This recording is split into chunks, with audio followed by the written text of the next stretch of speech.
I'm Marc Goodchild. I'm from Gingersnap. We're a tech house and app development studio making apps for children, but with a twist that we're actually making them for the grown-ups to download, personalise and gift them to their kids. And so it's all about the connection between families, and we're creating stories that can be personalised with your own face and then gifted to your child to excite them about your own passion. Today I had a 60-minute session with Oli Barrett, and essentially the first part of that session was explaining what we're doing and what our big challenges are. We've released our apps into the world now, and we're seeing very good conversion from free to pay. We're getting really good feedback from grandparents and parents and kids. The real challenge, as with most new app businesses, is about distribution and audience acquisition.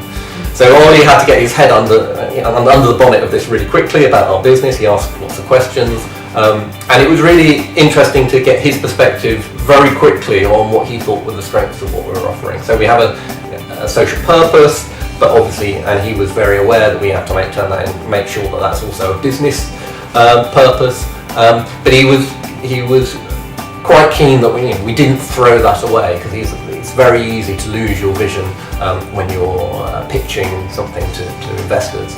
So a lot of the conversation was about how best to leverage what we currently have, and then about what sort of sectors we should be looking at. We were starting to do a mind map and an influencer map in the session, which was looking at all the different types of, our competitors, but who are the other people who we wouldn't say were necessarily competitors, but also targeting that same sort of space, looking at grandparent relationships, parent relationships.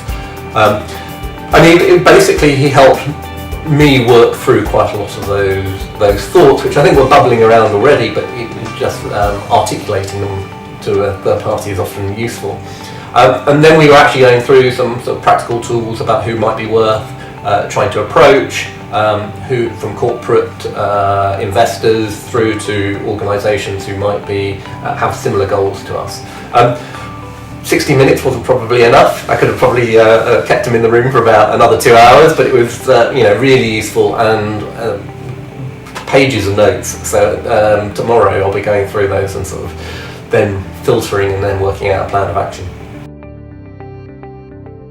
I think understanding what the challenges that you want to address is really important. I boiled it down to the two big ones for me are investment for the next round, and how do we improve audience acquisition and distribution before we get the money in, because it's a sort of a chicken and egg scenario that if we had the money we'd be able to pay for more advertising and media spend. Without the money, how do you raise those figures by stealth? And so that's essentially what we focused our conversation on. So I was scribbling lots of notes. So I say the first thing is make sure you've got pen and paper handy.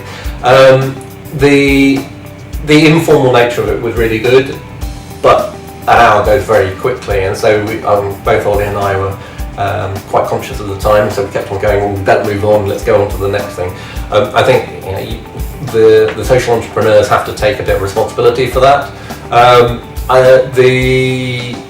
Being able to articulate what we're doing, I took in our iPad and actually showed the intro video that we showed our customers, and I think that really helps, because you can write something down on paper, but nothing brings it to life like a little demo. So if you've got a product that's ready to show, even if it's a prototype, I'd say bring it in and show it as quickly as you can, because then you can sort of move on with the nub of the issue, whatever it is.